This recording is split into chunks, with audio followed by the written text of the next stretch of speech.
The Roaring Twenties, a time of F. Scott Fitzgerald, the Charleston, and Prohibition.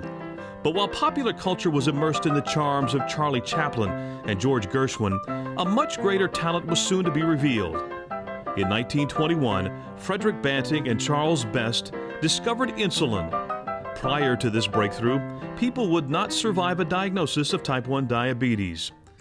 Since then, our efforts have brought us great advances, and we have much to celebrate.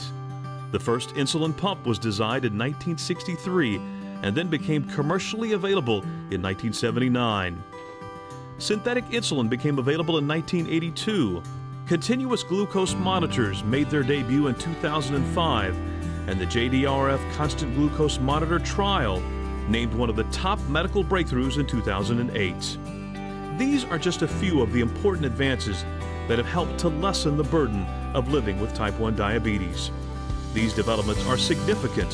However, type 1 diabetes remains an enormous burden to those that live with the disease. When I learned I had diabetes, I actually had no idea. I really didn't know what diabetes was. Keeping up with it and making sure my numbers are regulated all the time is something that is a little bit difficult. I think with having diabetes, I equate it to a roller coaster. You have really good days, sometimes you have really bad days. A lot of times when you tell somebody you have diabetes, they instantly go, "Did you eat too much sugar?" What I try to tell people is it's not that I ate too much sugar or that I eat too much of this or that. It's just that my pancreas decided it didn't want to work anymore. And unfortunately, when that happens, the only way to survive is to take insulin daily. Because your pancreas doesn't work properly, you use your brain as your pancreas. It's very emotional as a mom because you want your children's life to go as easily as possible. You hope that there will be as few bumps in the road. Every time she goes to a new dance class, every time she starts with a new teacher, every time she goes out with a friend, she has to think about 1,000 more things than most kids have to think about. I have to make sure that my sugar levels are okay, that I'm not too high or too low. It's still an adjustment that I'm having to learn more and more about. Tom does a great job of managing it. The nutrition, the diet, he's had to make that change, and watching the carbs and checking his levels several times a day. Really the only time, I notice it is sometimes he gets a little cranky.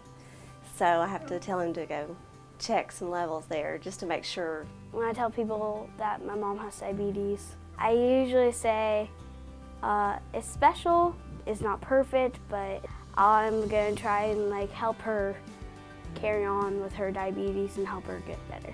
People who live with type 1 diabetes, like Hayden, Tom, and Jenny, work hard at keeping their diabetes in check every day. In fact, they make it look easy. But not a minute goes by where their lives aren't being impacted by type 1 diabetes. We want less type 1 diabetes Until there is none. Together, we can make diabetes something you read about in history books. JDRF is improving lives and curing type 1 diabetes. Please join us. Please join us. Please join us.